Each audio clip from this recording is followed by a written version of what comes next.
Assalamualaikum warahmatullahi wabarakatuh. Oke, kembali lagi bersama saya Tala Septa Albian Yahya dalam mata pelajaran OTK Humas dan Keprotokolan kelas 12 OTKP.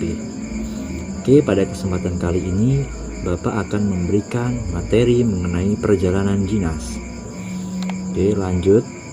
Untuk tujuan pada materi ini, yang pertama, peserta didik mampu memahami mengenai perjalanan dinas. Yang kedua, peserta didik mampu memahami bagaimana tata cara pelaksanaan perjalanan dinas. Yang ketiga, peserta didik mampu memahami bagaimana persiapan dalam melakukan perjalanan dinas. Yang keempat, peserta didik mampu memahami bagaimana pelaksanaan perjalanan dinas.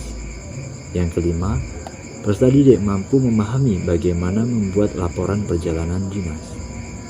Oke, kita lanjut.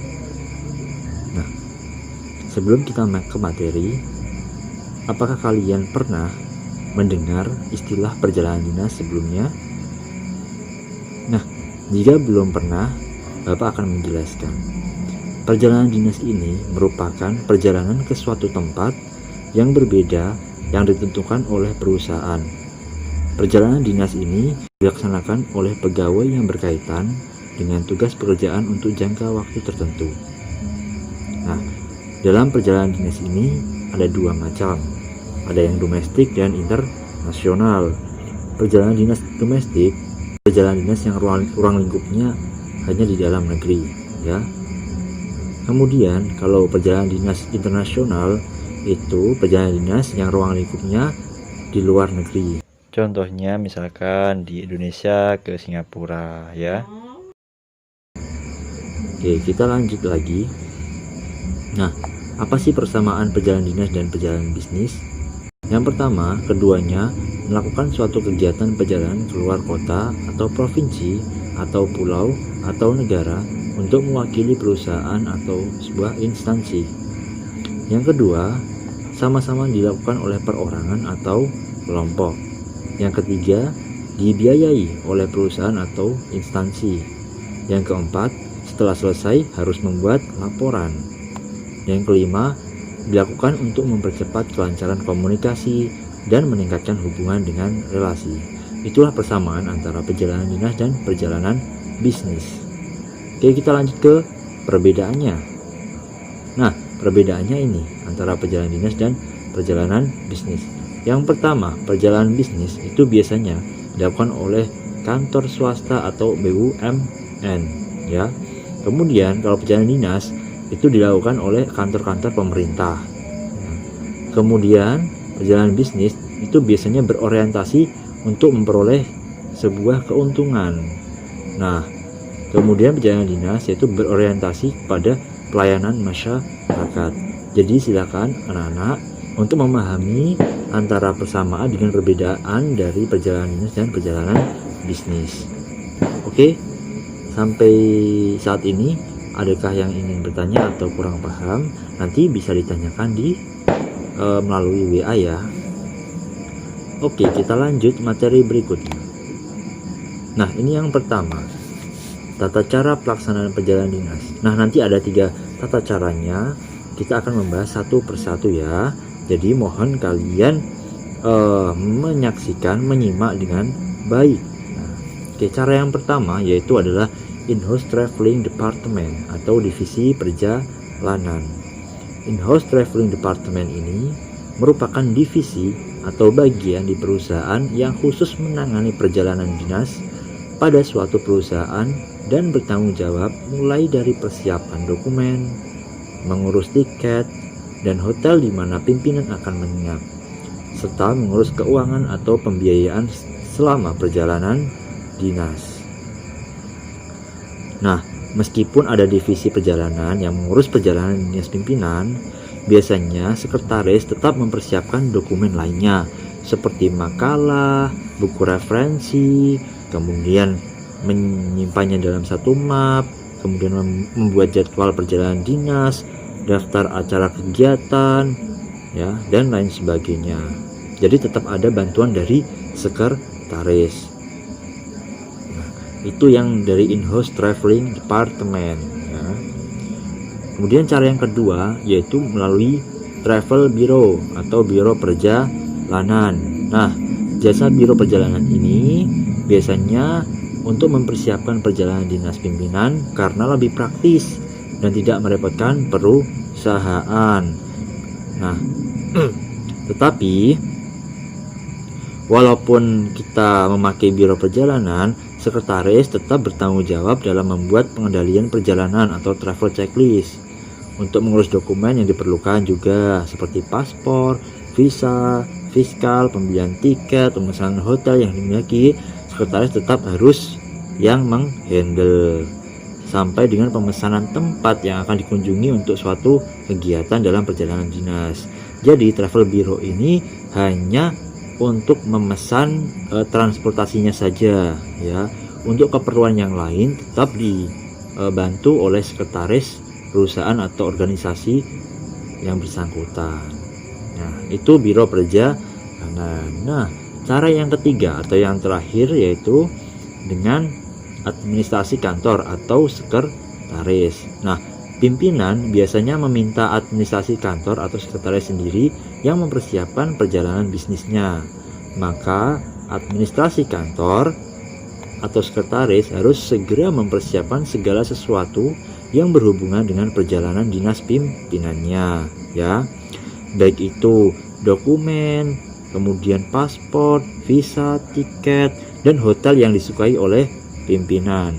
Nah, agar persiapan dan pelaksanaan perjalanan dinas pimpinan dapat dipertanggungjawabkan, jadi sekretaris harus selalu berkoordinasi dengan pimpinan atau meminta petunjuk atau masukan dari staf yang sudah berpengalaman agar perjalanan dinas yang dilakukan oleh pimpinan itu dapat berjalan dengan lancar.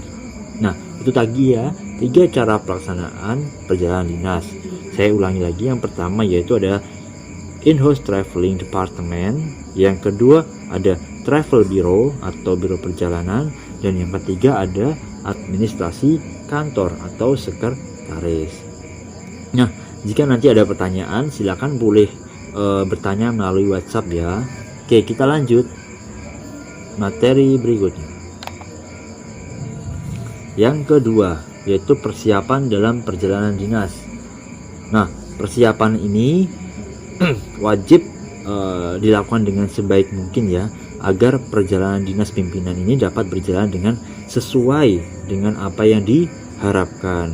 Jadi sekretaris itu harus selalu berkoordinasi dengan pimpinan ketika mempersiapkan semua hal yang diperlukan dalam perjalanan dinas ya. Apabila sekretaris kurang berkoordinasi dengan pimpinan, nanti akan menemui kesulitan. Nah, ini adalah poin-poin persiapan rencana perjalanan dinas. Nah, kalian harus menyimaknya dengan baik ya. Bapak akan menjelaskan satu persatu mengenai poin tersebut. Oke, yang pertama, siapa yang bertanggung jawab dalam perjalanan dinas? Nah, namanya perjalanan dinas ini pasti ada yang bertanggung jawab ya. Tidak ada yang kalau tidak ada yang bertanggung jawab itu tidak mungkin, pasti ada. Biasanya yang bertanggung jawab dalam perjalanan dinas ini adalah pimpinan dari organisasi atau instansi yang bersangkutan ya. Kemudian tujuan utama perjalanan dinas. Nah, namanya perjalanan dinas itu pasti ada tujuannya ya. Entah itu untuk mengikuti tender proyek, entah itu untuk pertemuan bisnis, entah itu untuk rapat, seminar, dan lain sebagainya. Lanjut, waktu atau jadwal yang pasti tentang acara perjalanan dinas. Nah, untuk waktu ini harus dipastikan ya, dari keberangkatan, kedatangan, sampai persinggahan, bahkan nanti sampai pulang ke tempat asal lagi ya. Jadi harus dipastikan ya dengan baik agar nanti perjalanan dapat berjalan dengan lancar. Kemudian yang keempat, prosedur tentang transportasi dan akomodasi yang biasa dipakai. Nah, kalau ini nanti silakan sekretaris berkoordinasi dengan pimpinan, karena setiap pimpinan itu biasanya mempunyai keinginan tersendiri. Entah itu ketika pemilihan transportasi itu mau menggunakan transportasi yang modelnya seperti apa, yang bagus atau kayak gimana. Kemudian hotelnya itu yang kelas utama atau yang kelas ekonomi, dan lain sebagainya. Jadi harus dikoordinasikan ya mulai transportasi dan akomodasi. Kemudian yang kelima, jumlah uang perjalanan yang akan diperoleh oleh seorang pimpinan. Nah, untuk jumlah uang yang diperoleh nanti itu biasanya sudah dianggarkan oleh organisasi tersebut. Nah, untuk jumlahnya sendiri itu tergantung dari berapa lama pimpinan tersebut melakukan perjalanan dinas. Kemudian jarak juga mempengaruhi jumlah uang perjalanan yang akan diperoleh oleh seorang pimpinan, ya. Kemudian yang selanjutnya, cara pemesanan atau booking tentang tiket pesawat dan hotel. Nah, ini juga perlu disiapkan ya oleh sekretaris, entah itu dari pemesanannya ya, itu nanti bisa lewat biro atau lewat online, itu juga harus dipastikan ya. Kemudian jangan sampai telat dalam membooking tiket pesawat dan hotel. Takutnya jika telat dalam membooking tiket pesawat dan hotel, nanti perjalanan dinasnya akan terganggu. Yang selanjutnya, cara memperoleh penggantian ongkos perjalanan. Nah, maksudnya di sini biasanya dalam perjalanan dinas itu, entah itu kita mengeluarkan uang secara pribadi ataupun uang yang diberikan dalam perjalanan dinas tersebut habis, itu nanti kan biasanya kita menggunakan uang pribadi. Nah, jangan lupa kalian ketika menggunakan uang pribadi, mintalah bukti ataupun resi ya, ataupun struk selama perjalanan dinas. Nanti setelah selesai dalam perjalanan dinas, silakan nanti kalian bisa meminta ganti dari perusahaan ya, dengan menyertakan tadi bukti-bukti ongkos yang sudah dikeluarkan selama perjalanan dinas ya. Jadi gak usah takut gak akan diganti oleh perusahaan. Nah, yang terakhir yaitu dokumen atau materi apa saja yang perlu dipersiapkan. Nah, dokumen ini banyak sekali, entah itu dokumen mengenai SPPD atau surat tugas, kemudian visa, KTP ya, dan lain sebagainya. Itu harus dipersiapkan dengan sebaik mungkin. Untuk dokumen-dokumen yang lebih lengkap nanti kita akan membahas di pertemuan berikutnya ya. Nanti ada banyak sekali dokumen yang akan kita bahas. Oke. Itulah yang pertama, persiapan rencana perjalanan dinas. Oke, jika nanti ada pertanyaan silakan boleh kalian tanyakan ya melalui WhatsApp. Oke, mungkin itu dulu pertemuan pertama ya. Jika nanti kalian ingin bertanya-tanya boleh silakan, tidak masalah. Nah, kemudian kalian mengerjakan tugas yang pertama ya. Silakan ini dikerjakan. Nanti mengerjakannya di buku. Kemudian jika sudah selesai silakan difoto kemudian kirim melalui WhatsApp ya. Untuk pengerjaannya sendiri, kalau bisa tepat waktu hari ini juga dikumpulkan ya, biar tidak ada beban atau penundaan tugas. Nanti kalau menumpuk tugasnya kalian akan bingung sendiri. Oke, itu untuk pertemuan pertama kali ini. Semoga materi tadi bisa bermanfaat untuk kalian. Mohon maaf jika ada kata-kata atau perkataan yang salah ya.